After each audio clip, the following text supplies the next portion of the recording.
take up another point. This is about our short-sightedness. We are too individual oriented.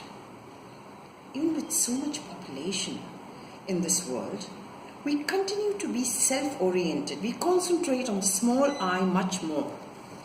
We are not thinking about the entire cosmic proportions and the effect that our actions have on at these cosmic levels, so to speak.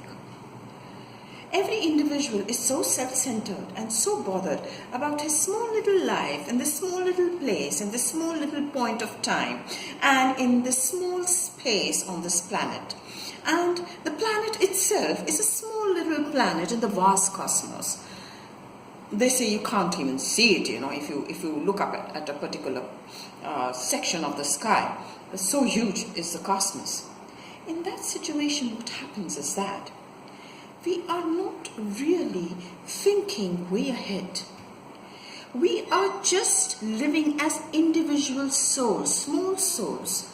And we live in this kind of a beautiful vacuum. We create this wonderful dream world in which we think it's going to last forever. Everything is always going to be the same. Things are never going to get bad. And I am not going to get hurt.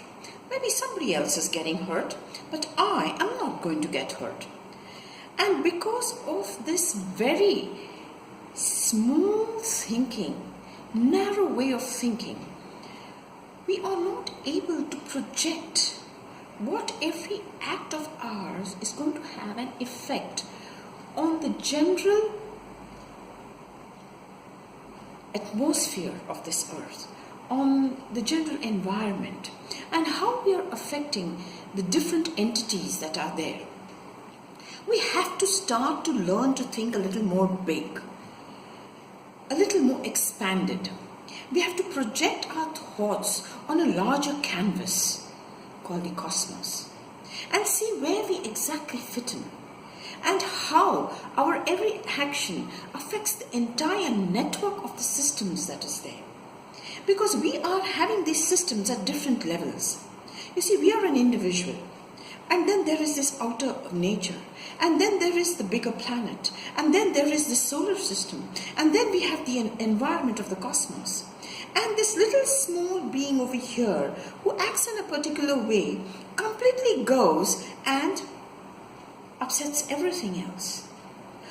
Even at our level in the society, let's take commerce for instance. What happened in the Great Crash? Something happened in a particular place in a particular country, and it spread its ripples right over the entire world, and every country went into turmoil. Some of them went bankrupt. See, this very same principle works even from individual to cosmic levels. And then what happens? Even if we cannot really fathom the cosmic depths, let us at least keep our planet and our environment good so that we have a better life. And we have to think about that. We can't escape that, because every act we do is like putting a stone on our own feet. We are destroying our own selves. We are creating trouble for our own selves, and we really don't want to do that. We have to think about this, because every action today, if it is negative, it is going to go right around and affect us again, even at the individual level. They say what goes around comes around. But we are not thinking about that. And therefore, what happens? We are making our future insecure because of this.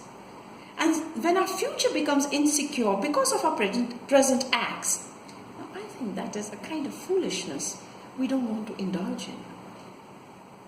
So the important thing now is to see that we go away from this short-sightedness and we try to project ourselves, even at the individual and the future, and at least think of how it will affect our own selves. Maybe this little bit of selfishness will make us a little less selfish.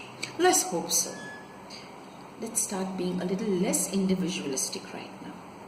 Let us try to be a little more expanded in our thought processes. I'm not asking you to be cosmic, but at least let's keep ourselves safe individually.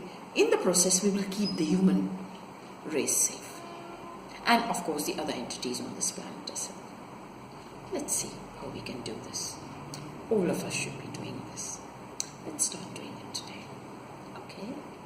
I'll see you again soon. Bye.